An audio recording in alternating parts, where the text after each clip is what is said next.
Entre relatos fragmentados, documentos não catalogados e testemunhos que jamais chegaram à esfera pública, existe um nome que ressurge com inquietante consistência: Freddy Krueger. Arquivos incompletos, menções apagadas e registros descartados como irrelevantes parecem, quando reunidos, apontar para um mesmo núcleo narrativo, como se diferentes vozes, separadas por tempo e espaço, estivessem descrevendo uma mesma presença sob perspectivas distintas.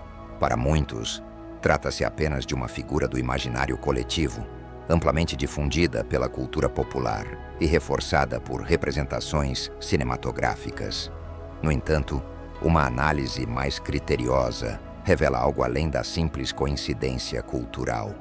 Há uma repetição estrutural nos relatos, padrões de comportamento, descrições físicas semelhantes e, principalmente, a recorrência de um ambiente específico, o estado onírico, como palco dessas experiências. Diante disso, alguns pesquisadores independentes passaram a tratar o caso sob uma ótica menos convencional. Em vez de descartar tais narrativas como meras construções psicológicas isoladas, começaram a encará-las como possíveis manifestações de um fenômeno persistente. Surge então uma hipótese inquietante. E se Freddy Krueger não fosse apenas uma criação fictícia, mas sim uma entidade ou padrão recorrente que habita um território ainda pouco compreendido pela ciência moderna, descrito invariavelmente como um homem de aparência marcada, com traços que sugerem um passado violento ou, no mínimo, profundamente perturbador, Freddy apresenta uma iconografia consistente. Suas vestimentas, frequentemente citadas nos relatos, não parecem aleatórias, mas sim parte de uma identidade construída, quase como um símbolo reconhecível dentro do próprio inconsciente coletivo. Há em sua presença uma combinação singular: o grotesco físico aliado a um comportamento meticulosamente calculado, como se cada ação fosse deliberada e carregada de intenção. Outro elemento recorrente é a forma como ele se manifesta. Freddy não surge em ambientes físicos convencionais. Não atravessa portas nem ocupa espaços tangíveis. Seu domínio, segundo os relatos, é outro, mais íntimo, mais profundo e, sobretudo, mais vulnerável. Ele se insere no espaço onde a mente relaxa suas defesas, onde a lógica se torna maleável e onde as emoções assumem protagonismo. O sonho. E é justamente essa característica que o torna particularmente perturbador. Diferente de ameaças externas que podem ser evitadas, contidas ou enfrentadas, uma presença que habita o inconsciente rompe as barreiras tradicionais de proteção. Não há distância segura, não há refúgio físico. O acesso é inevitável, recorrente e universal. Assim, o que começa como um conjunto disperso de histórias ganha contornos mais definidos e, ao mesmo tempo, mais inquietantes. Pois, se há um padrão, há também a possibilidade de que não se trate apenas de imaginação, mas de algo que, de alguma forma, encontrou no próprio ato de sonhar um meio de existir, persistir e, talvez, interagir. Se você é fascinado por mistérios não resolvidos e casos intrigantes como esse, não deixe de se inscrever no canal e ativar o sininho. Aqui no Mistérios da Meia-Noite, a verdade está sempre à espreita na escuridão. Os primeiros registros atribuídos a Freddy Krueger não seguem um padrão tradicional de investigação. Não há delimitação de cena, ausência de perícia técnica e nenhum vestígio físico que possa ser analisado por métodos forenses convencionais. Em vez disso, o que se observa é um acúmulo progressivo de experiências subjetivas, relatos frequentemente arquivados, como distúrbios do sono, pesadelos vívidos ou episódios isolados de terror noturno. Ainda assim, há um elemento que rompe essa lógica de descarte: a consistência. Testemunhos coletados em diferentes contextos socioculturais, sem qualquer tipo de contato prévio entre os indivíduos, apresentam uma uniformidade desconcertante. Não se trata apenas de semelhanças superficiais, mas de estruturas narrativas praticamente idênticas, como se os envolvidos estivessem acessando um mesmo ambiente ou sendo expostos a uma mesma entidade com comportamento padronizado. Indivíduos relatam encontros com uma figura que não apenas se apresenta de forma recorrente, mas que demonstra um nível inquietante de consciência sobre o estado emocional da vítima. Trata-se de um homem que parece acessar medos profundamente enraizados, explorando-os com precisão cirúrgica. Diferente de figuras oníricas comuns que tendem a ser caóticas ou simbólicas, Fred se comporta com intenção. A comunicação direta, frequentemente marcada por um tom irônico, provocativo e calculado, como se houvesse prazer em prolongar a experiência. Outro ponto recorrente é a ambientação. Os cenários descritos não são totalmente desconexos da realidade, mas apresentam distorções sutis que evoluem ao longo do episódio. Corredores que se alongam além do possível, portas que não levam a lugar algum, ambientes familiares que se tornam progressivamente hostis. Essa manipulação do espaço onírico sugere não apenas presença, mas controle ativo do ambiente. Compartilhe este vídeo com seus amigos que também amam explorar o inexplicável. Quem sabe juntos, vocês não desvendam o próximo grande mistério. Pesquisadores que analisam esses padrões sob uma perspectiva neurocientífica apontam para o estágio REM do sono como um possível ponto de acesso. Durante essa fase, o cérebro entra em um estado paradoxal, altamente ativo, porém com o corpo em inibição motora quase total. É nesse contexto que memórias são reorganizadas, emoções são processadas e conteúdos inconscientes emergem com maior intensidade. A hipótese levantada é que Freddy Krueger não cria esse cenário. Ele se insere nele, utilizando estruturas já existentes da mente para se manifestar. Entretanto, o aspecto mais perturbador não está apenas na recorrência da figura, mas na progressão dos relatos ao longo do tempo. Muitos indivíduos afirmam que o primeiro encontro é apenas o início. A partir dele, a experiência passa a se repetir com maior frequência, como se houvesse uma espécie de marcação psicológica. A entidade parece se tornar mais próxima, mais detalhada, mais interativa, sugerindo um possível processo adaptativo. Alguns relatos descrevem uma evolução clara. No início, Freddy observa. Posteriormente, interage. Por fim, domina completamente o ambiente. Esse padrão levanta uma hipótese controversa, a de que a entidade não apenas se manifesta, mas aprende com cada interação, ajustando sua abordagem conforme a resposta do indivíduo. Diante disso, surgem estratégias intuitivas de evasão. A mais comum delas é a privação de sono. Indivíduos que experimentaram encontros recorrentes relatam tentativas deliberadas de permanecer acordados pelo maior tempo possível, evitando o retorno ao estado onírico. No entanto, os efeitos colaterais são severos.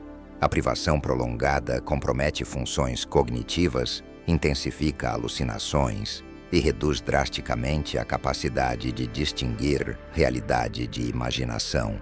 Em alguns casos, os relatos indicam que a própria figura de Freddy começa a invadir estados de vigília, ainda que de forma fragmentada. Se este mistério mexeu com você, deixe seu like. Isso nos ajuda a continuar trazendo histórias que desafiam o entendimento e alimentam o desejo pelo desconhecido. Esse fenômeno levanta uma questão ainda mais complexa. Até que ponto a barreira entre sonho e realidade é de fato estanque? Outro ponto digno de análise é a possível origem dessa entidade. Registros não oficiais, frequentemente ignorados por sua natureza especulativa, mencionam a existência de um indivíduo que, em vida, teria sido responsável por atos que o colocaram à margem da sociedade. Após seu desaparecimento, surgem as primeiras narrativas de manifestações, com características semelhantes às atuais.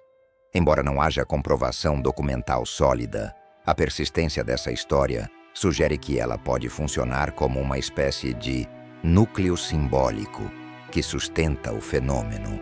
Sob uma ótica mais analítica, alguns estudiosos defendem que Freddy Krueger pode ser uma construção do inconsciente coletivo, um arquétipo que ganha força à medida que é compartilhado, reinterpretado e temido.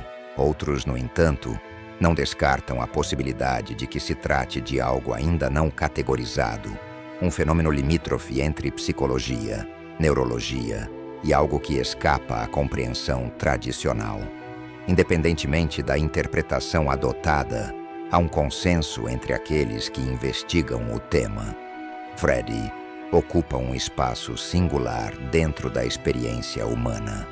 Ele não depende de proximidade física, não respeita barreiras geográficas e não pode ser evitado por meios convencionais. Ele não precisa de portas, nem de janelas.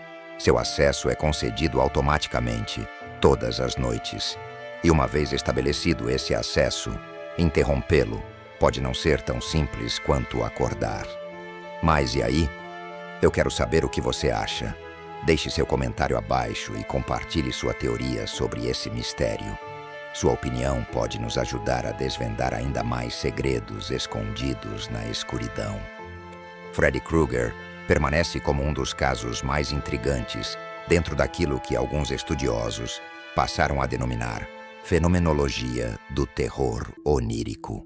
Sua relevância não se sustenta apenas na iconografia marcante ou na repetição de seus supostos atos, mas, sobretudo, na maneira como se infiltra em um dos processos mais universais, inevitáveis e biologicamente necessários da experiência humana: o ato de sonhar.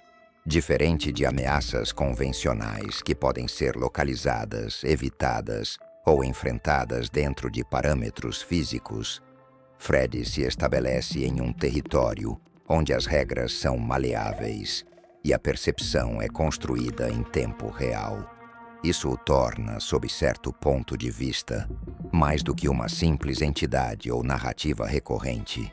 Ele se torna um fenômeno, um padrão que atravessa indivíduos, culturas e contextos, sempre preservando elementos centrais de sua manifestação. Independentemente de sua natureza, seja interpretado como uma construção simbólica do inconsciente, um arquétipo coletivo alimentado pelo medo, ou algo ainda não devidamente classificado, sua presença recorrente nos relatos aponta para uma constatação desconfortável. A mente humana, apesar de amplamente estudada, ainda abriga zonas de opacidade, espaços onde lógica, memória e emoção se entrelaçam de forma imprevisível, permitindo o surgimento de experiências que desafiam explicações lineares. E é justamente nesses espaços que certas figuras parecem se repetir, não como lembranças comuns, mas como ecos estruturados, manifestações que carregam identidade, comportamento e, em alguns casos, até mesmo uma aparente intencionalidade. Freddy Krueger, dentro desse contexto, não seria apenas uma imagem, mas uma presença recorrente que se adapta, persiste e, de certo modo, se mantém ativa através da própria experiência humana de sonhar. Há também um aspecto psicológico que não pode ser ignorado. O medo do desconhecido sempre buscou formas de se expressar, e o sonho, por sua natureza simbólica e emocionalmente carregada, oferece um terreno fértil para isso. Nesse sentido, Freddy poderia ser compreendido como a personificação extrema de ansiedades profundas, uma tradução quase tangível de conteúdos reprimidos ou não elaborados. No entanto, essa explicação, embora plausível, não esgota o fenômeno. Isso porque muitos dos relatos não descrevem apenas medo, mas interação, a troca A resposta há uma dinâmica que ultrapassa o padrão de um simples pesadelo passivo. E é exatamente essa característica que mantém o caso em aberto, transitando entre o campo da psicologia, da neurociência e de interpretações mais especulativas. Talvez Freddy Krueger seja, de fato, apenas uma representação amplificada dos nossos medos mais primitivos, um mecanismo interno que ganha forma para que possamos, de alguma maneira, confrontá-lo. Ou talvez seja algo mais complexo, uma manifestação que encontrou no inconsciente humano um meio de existir, se propagar e se sustentar ao longo do tempo. O ponto central, no entanto, permanece o mesmo. Não importa qual seja a explicação adotada, o acesso a esse território é inevitável. O sono não é opcional, tampouco pode ser indefinidamente adiado sem consequências severas. É uma função biológica essencial, um processo restaurador que, paradoxalmente, nos coloca em um estado de vulnerabilidade absoluta. E é justamente nessa vulnerabilidade que o fenômeno se ancora. Afinal, dormir não é uma escolha, é uma exigência do próprio corpo. E, segundo os relatos mais persistentes, é exatamente nesse intervalo, entre o fechar dos olhos e a perda do controle consciente, que algo parece aguardar, silenciosamente, pelo próximo encontro. E assim, mais um enigma se junta à nossa coleção de mistérios insondáveis. No próximo episódio, continuaremos nossa busca por respostas nas sombras. Até lá, mantenha sua mente aberta e os olhos sempre atentos, porque o desconhecido pode estar mais perto do que você imagina. Nos vemos na próxima meia-noite.